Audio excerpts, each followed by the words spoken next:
আলু করলা দিয়ে নদীর পাঙ্গাস মাছের ঝোল। আসসালামু আলাইকুম।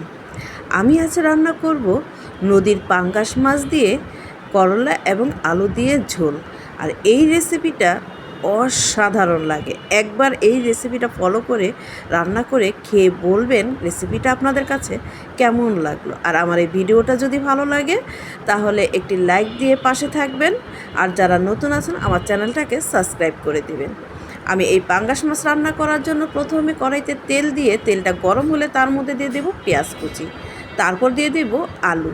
এগুলো আমি একসাথে ভেজে নেব। তারপর আমি দিয়ে দেব টমেটোটা অবশ্যই দেওয়ার চেষ্টা করবেন, এতে তরকারির স্বাদটা কিন্তু দারুণ লাগে। টমেটোটাও আলুর সাথে একটু ভেজে নিয়ে তারপর আমি টমেটোটা যখন নরম হয়ে যাবে ঠিক তখন আমি দিয়ে দেব এখানে আদা রসুন বাটা। এখানে আমি 1 চামচ পরিমাণ আদা রসুন বাটা নিয়েছি। আদা রসুন বাটাটা আমি একটু ভেজে নেব কাঁচা গন্ধটা যাওয়া অবধি। তারপর আমি দিয়ে দেব হলুদের গুঁড়ো আর মরিচের গুঁড়ো। তারপর দিয়ে দেবো একটু পানিটা দিয়ে আমি মশলাটা বেশ ভালো করে কষিয়ে নেব। মশলাটা অবশ্যই ভালো করে কষাতে হবে, এতে তরকারির স্বাদ এবং কালারটা কিন্তু অসাধারণ হয়। মশলাটা যখন বেশ ভালোভাবে কষানো হয়ে যাবে, তেলটা উপরে উঠে যাবে, তখন আমি আরেকবার পানি দিয়ে মশলাটা কষিয়ে নেব। এখন আমি একটু ঢেকে দেব।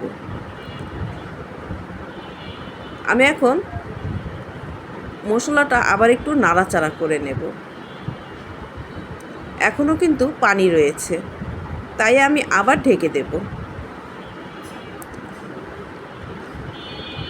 এই তো আমার আলু এবং মশলাটা বেশ ভালো করে কষানো হয়ে গিয়েছে।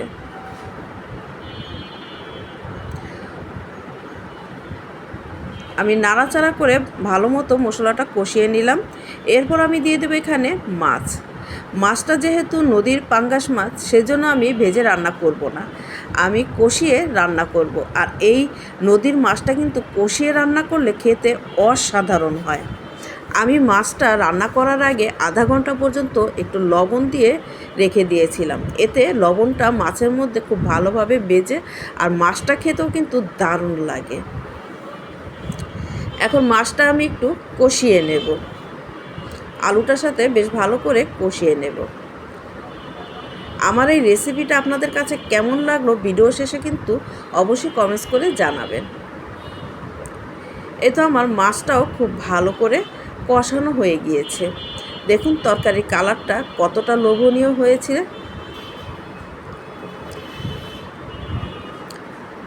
এই তো মশলাটা যখন কষে তেলটা উপরে ভেসে উঠবে, এই পর্যায়ে আমি দিয়ে দেব করলা। আমি করলাগুলো লম্বা লম্বা করে কেটে নিয়েছি। এখানে আমি 2টো করলা দিয়ে দিয়েছি। এখন আমি দিয়ে দেব ঝোলের জন্য প্রয়োজন মতো পানি।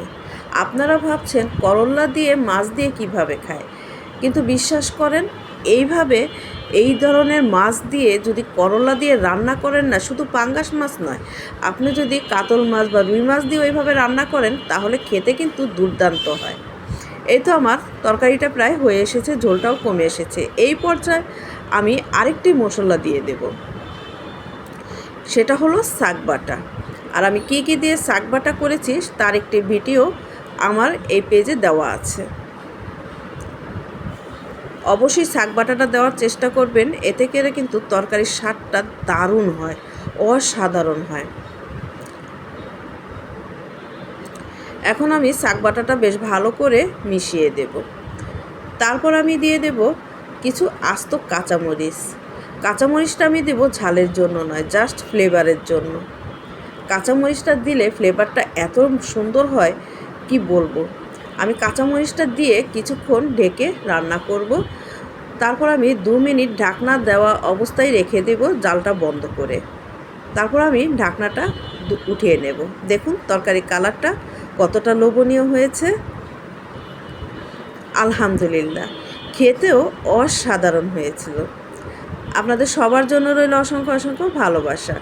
ধন্যবাদ সবাইকে। আল্লাহ হাফেজ।